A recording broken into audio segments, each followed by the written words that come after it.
Welcome to Violet's DIY Style. If this is your first time to my channel, don't forget to subscribe. Also, if you enjoy this tutorial, don't forget to give me a big thumbs up and share with friends and family. So today I'm going to share with you how I made this beautiful abstract wall art.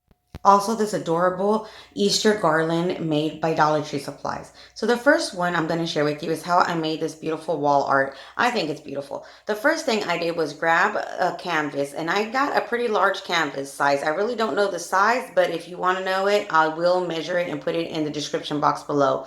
But I grabbed a large canvas, then I grabbed some stucco and kind of just played with the stucco and made kind of, I want to say it's 3 waves onto my canvas. And I made it pretty thick because I wanted it, again, to look more like a 3D abstract looking art. And I was inspired because I got a new entry table and I didn't like the way the mirror that I have had originally on my wall, the way it looked with my new entry table. So I went ahead and just decided to do this instead. So what I did again is I just grabbed some stucco and kind of just put it onto my canvas with little waves. I wanted this to look more of course abstract, but I also wanted it to be more like a beach theme, I guess you could say. I wanted it to look like the sand when water comes up towards the sand, if that makes sense. So just go ahead and put the stucco wherever you want, depending on what kind of design you want to put on your art. Once you have enough of the stucco, what I did was I kind of just smoothed it out towards the ends. And then I put a little bit more stucco towards the top part of it, just to make it look, again, like if it was waves coming back down to the water. So you know how it usually fluffs up on the beginning and then at the end it kind of smooths down. So that's what I try to do. Next, I grabbed a sponge, and it's a wet sponge, and I'm just using the harsher part and kind of just, again, smoothing back the back part of the waves. When I was done doing that, I decided to just go ahead and play with the sponge and kind of pat it over the thicker side just to make it more fluffier, and again, just to make it look more like those waves that I was looking for. So the good thing about making some wall art like this is basically you can use your imagination to do any kind of art that you want, any kind of design. Let me know in the comments below what kind of design would you like to do, or what kind of design have you done before. You know, I'm kind of curious because this is something I've never done before. This was the first time, and I actually really enjoyed doing it. It does take time. You do have to have patience, because once you're done making whatever art you want to do with your stucco, you do have to wait a few hours for it to dry in order for you to go to the next step, which is painting it. And that's what I'm doing right here. And I just, again, I wanted it to look more like a sand color. So I had some brown sand color paint, and I just went ahead and painted the entire canvas with this paint. But like I said, I was really enjoying this doing this. So I actually want to do one for my bedroom and also make one for my bathroom. It may not be as big as this one, but I do want to make another one. So after I let the paint dry, I went ahead and grabbed some white paint with just a little bit of with a paintbrush and kind of patted it on the top part of my wave, again to make it look thicker, the top part of the wave. And then I'm just going to kind of, you'll see what I'm going to do is just get a sponge brush with basically no paint on it at all, and just kind of pat that white paint and just pat it down towards the rest of that wave or wherever I put the stucco.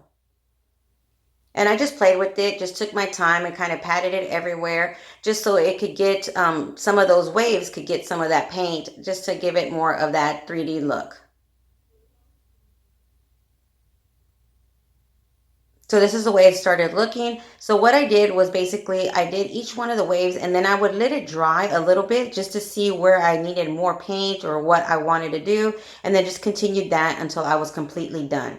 Then again, you have to let it dry. And this was the entry table, and as you can see, a little bit of the mirror that I had on there, and I just did not like the way it looked because I did change all my wooden furniture to more of that sand neutral color and whites. So I thought this would look perfect once I put everything together. And this is the way it looks with the actual canvas right on top.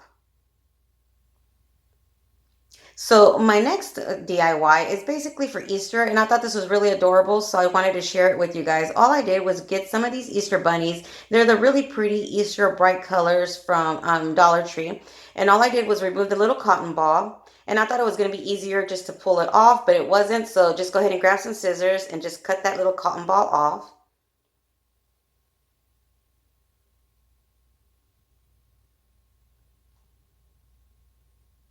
And you can use all of them. It comes normally in a pack of 6, but you can do as many as you want of these rabbits. And since I wanted more of the neutral colors, what I did was I just grabbed some copper color paint, some gold paint, a light gray, and even a darker brown orangey color. And I'm going to paint each one of these bunnies. And you do have to paint the front and the back. So I just went ahead and painted each one of them. You are going to use quite a bit of paint, but it's not too much, if that makes sense. So just go ahead and paint one side of your bunny.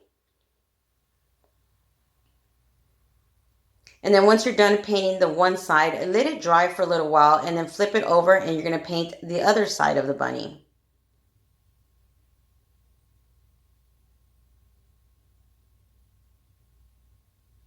And each one of these bunnies, I did only have to give it one coat. I thought I was going to have to give it more than one coat, but for my taste, I just needed one coat. So that's the way it looks. And then you just turn it over and then paint the other side once it's dry.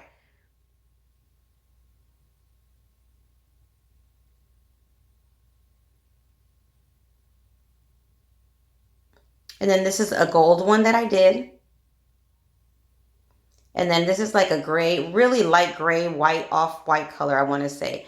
Then once all of them were nice and dry, this is the way they look. And then I just grabbed some jute twine rope. And one trick I do is I usually put a little bit of hot glue on the tip and then just kind of pull it with my fingers just to give it a hardened needle type or point. And then that way it's easier to thread anything you want to thread through here. Then I grabbed some of the wooden beads, again from Dollar Tree. These beads are from a wreath that I got from Dollar Tree. If you go into the art supply area at Dollar Tree, you'll see that they have some wooden beaded wreaths. And all I did was just cut the wreath and I'm using the beads this way. And so I just threaded about 5 or 6 beads and then I just threaded the bunny and I'm going to continue doing the same process throughout each one of them for each bunny.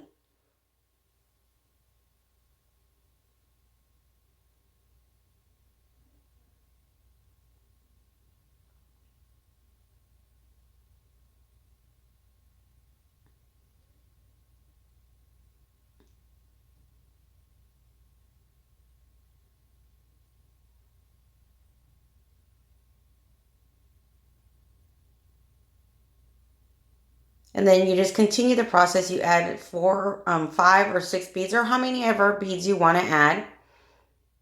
And then you add the bunny. You can also add, they at Dollar Tree, they do have some really adorable carrots that you can even add in between your beads.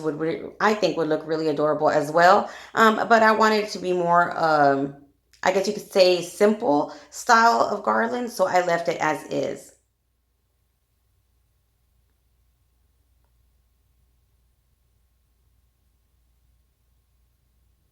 So once you're done adding all your bunnies and your beads, all you do is just tie a knot at the end to make a loop. And that way you can hang it anywhere you want, or you can even put it around your dining room table or kitchen table, kind of like a garland around any centerpieces that you have. I think that will look adorable as well.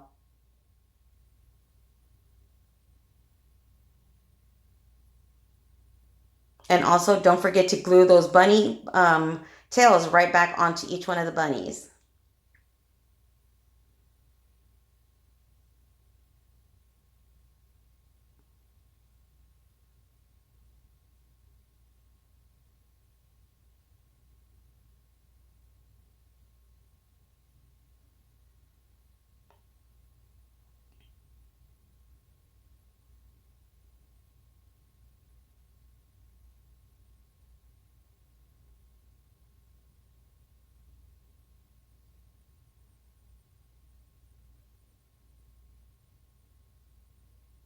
And I did do a double knot just to make sure it's nice and secure and I don't have to worry about it unraveling or anything like that.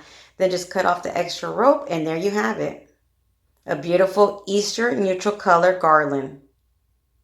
So if you enjoyed this tutorial, don't forget to give me a big thumbs up and share with friends and family. Until next time, you guys stay blessed. Bye.